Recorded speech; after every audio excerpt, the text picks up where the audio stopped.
The one here is war. अब सबको जय मसीह की। इस सुबह के समय हम एक वचन अध्ययन करेंगे जो याकूब की पत्री पहले अध्याय के 27वें वचन से है। हमारे परमेश्वर और पिता के निकट शुद्ध और निर्मल भक्ति यही है कि अनाथों और विधवाओं के कलेश में उसकी सुधि ले और अपने आप को संसार से निष्कलंक रखे। फियोरेलो हेच लागाडिया न्यूयॉर्क शहर के मेयर रह चुके हैं। वो बहुत ही अलग किस्म के एक व्यक्ति थे। कभी वो आग बुझाने वाली गाड़ी को खुद ही चलाने लगते थे तो कभी अनाथालय में जाकर वहां पर मौजूद अनाथ बच्चों को प्लेग्राउंड में ले जाकर उन्हें खिलाया करते थे। अगर अखबार छापने वाले अचानक हड़ताल कर देते थे तो संडे फनीस नाम के अखबार के हिस्से में जो बच्चों के लिए कहानियां छापी जाती थी उसे वो अपने खुद की आवाज में रेडियो स्टेशन में जाकर कार्यक्रम में बच्चों के लिए सुनाया करते थे। 1935 के दौरान एक बर्फीले मौसम में रात के समय गरीब लोगों के लिए जो न्यायालय होता था उसे देखने के लिए वो वहां पर पहुंचे और उस रात उन्होंने न्यायाधीश को एक तरफ बैठने के लिए कहा और सारे मुकदमों को वो खुद ही सुन रहे थे। 2-3 मुकदमों को सुनने के बाद उनके सामने एक बुजुर्ग महिला को पेश किया गया जिनके ऊपर ये इल्जाम था कि उन्होंने ब्रेड के एक पैकेट को चुराया था। अब मेयर को उन्हें सजा सुनानी थी। उस बुजुर्ग महिला ने मेयर लागाडिया से कहा कि मेरे बेटी के पति ने उसे छोड़ दिया है,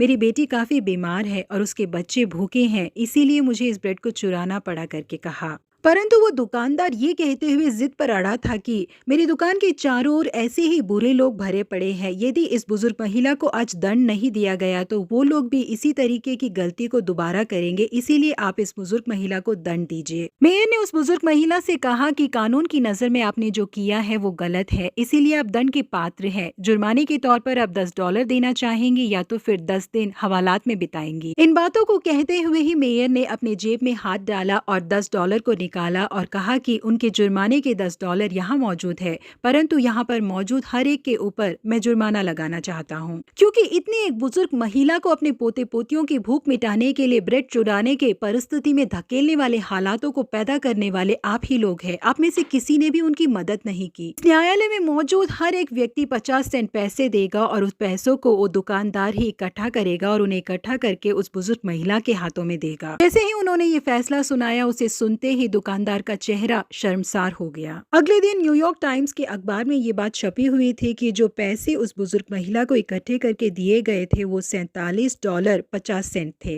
जी हाँ प्रिय परमेश्वर के लोगों, बिल्कुल इसी तरीके से हमारे परमेश्वर भी अनाथों और विधवाओं की मदद करने वाले और चिंता करने वाले परमेश्वर हैं। परमेश्वर अपने आप को अनाथों के पिता कहते हैं। याकूब अपनी पत्री में कहते हैं कि हमारे परमेश्वर और पिता के निकट शुद्ध और निर्मल भक्ति यही है कि अनाथों और विधवाओं के कलेश में उनकी सुधि ले। पूरे पवित्र शास्त्र में परमेश्वर हमें कहते हैं कि हमें विधवाओं की और अनाथों की सहायता करनी चाहिए। इजरायली लोगों को परमेश्वर ने ये आज्ञा दी थी कि जब वह पके खेतों को काटे तब परदेसी अनाथ और विधवाओं के लिए थोड़ा अनाज छोड़ दे। बोअज नाम के व्यक्ति बेहद अमीर व्यक्ति थे। उनके पास बहुत बड़ी खेती बाड़ी मौजूद थी। उनके पास बहुत से नौकर चाकर मौजूद थे। रूत नाम की जवान मोआबी विधवा उनके खेतों में गिरे हुए अनाज को बटोरने के लिए आती थी। उसे देखने वाले बोअज ने अपने नौकरों से कहा कि वो लड़की हमारे खेतों से कुछ अनाज को बटोर के ले जाए, इसीलिए पहले से वहाँ कुछ अनाज को गिरा दिया करो। इसके साथ ही बोअज ने उससे कहा कि अगर तुम्हें प्यास लगे तो इन पानी के मटकों से पानी पी लिया करो। इतना ही नहीं, खाने के समय बोअज ने रूत को रोटियां और